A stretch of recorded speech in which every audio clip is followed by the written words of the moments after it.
Well, hey, ladies and gentlemen, it's me, Jermaine, and I'm back with another Simple Truth News update. And I'm coming to you today, and I want to share something that is really, really disturbing.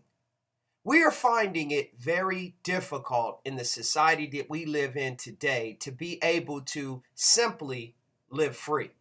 There is always some sort of involvement by outside sources when it comes to individuals just wanting to be able to do what is necessary as far as pay their taxes, go to work, come home, and just live the way that they choose to live.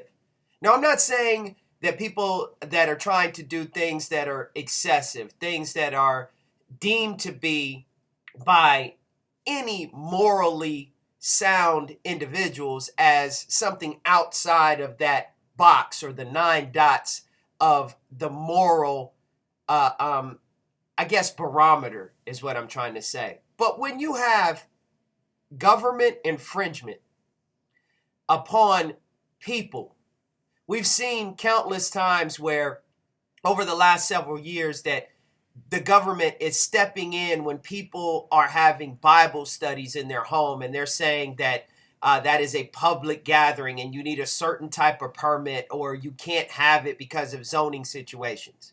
Then you have situations where they were raiding people's homes that had gardens, that their own gardens, and things of this type of nature. When you talk about healthcare, they call themselves wanting to help people that don't have health care, but they want to force people, whether they have health care or they don't have health care, to take something that they really do not want.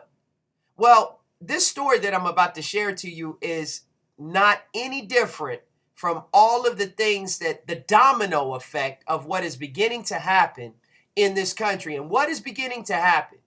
Little by little, and people are paying less and less attention to it because, again, I've stated time and time again that the distractions, whether it be sports, whether it be television, whether it be movies, the distractions are blaring louder than what is actually going on under the surface. And that is that it's becoming more and more of a society of a seems like a dictatorship for what those that are in power want done upon those that are the people. Well, this next article I'm about to share with you comes from Infowars.com, where I get a lot of sound information from, and it has to do with the simplest thing of all.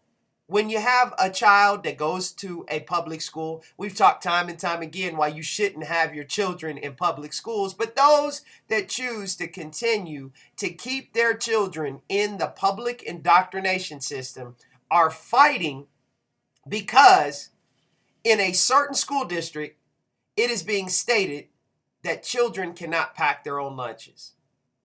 What? What? What? Yes, you heard me. They cannot pack their own lunches, or parents cannot pack the lunches for their children without a doctor's note. Really?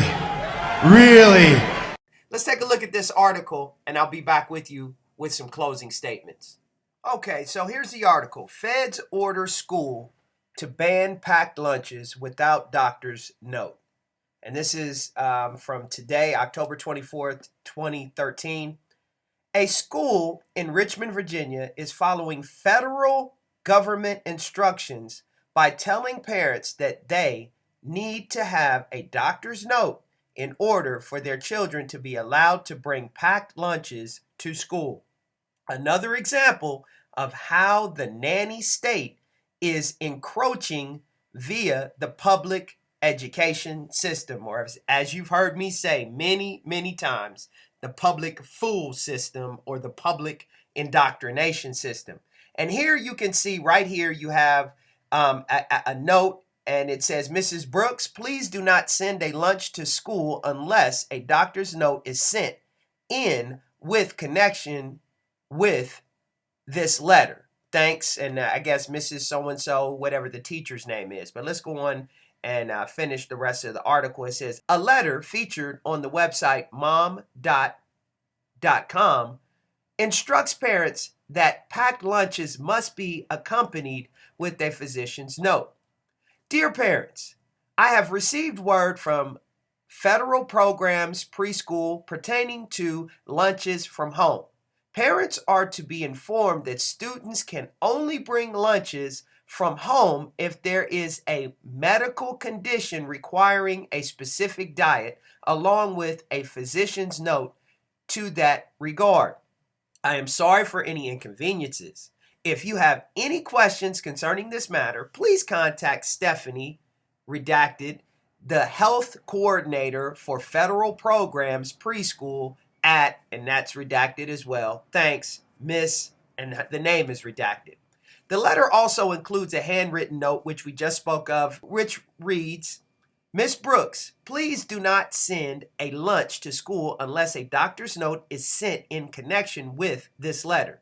The identity of the school remains unknown, but it is situated in Richmond, Virginia. The Federal Programs Preschool Initiative is funded primarily by the Head Start program, a Department of Health and Human Services scheme that provides education and nutritional support for children from low-income families. Under Federal Programs Preschool, children are provided with breakfast, lunch, and a snack.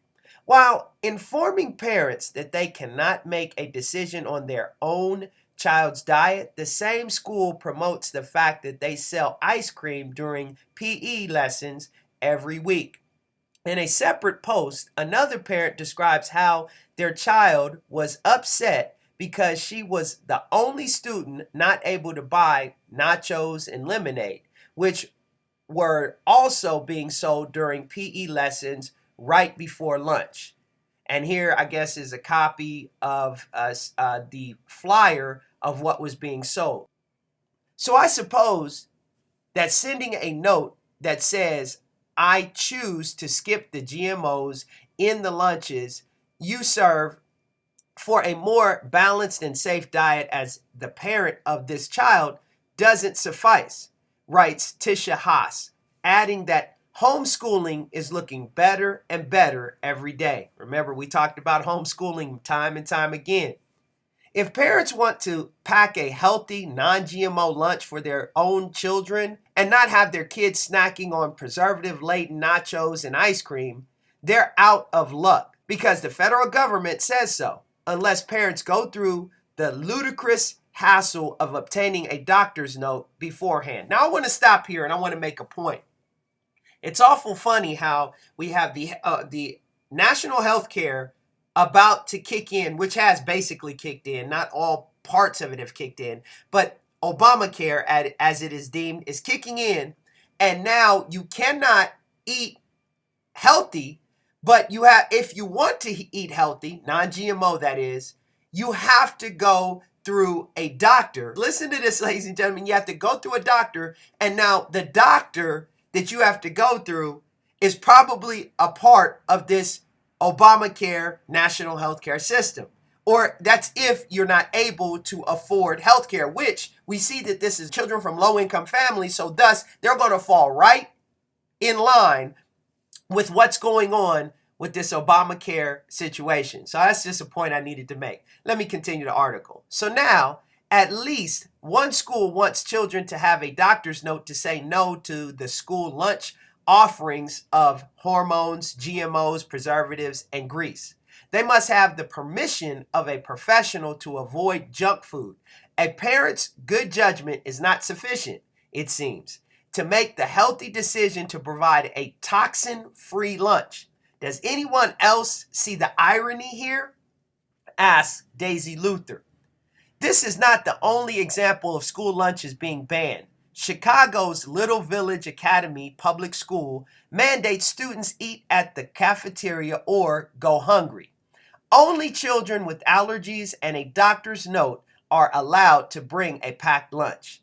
Many will see this as another form of creeping authoritarianism being introduced through the public education system, advancing the idea that the state and not parents have supreme authority over children.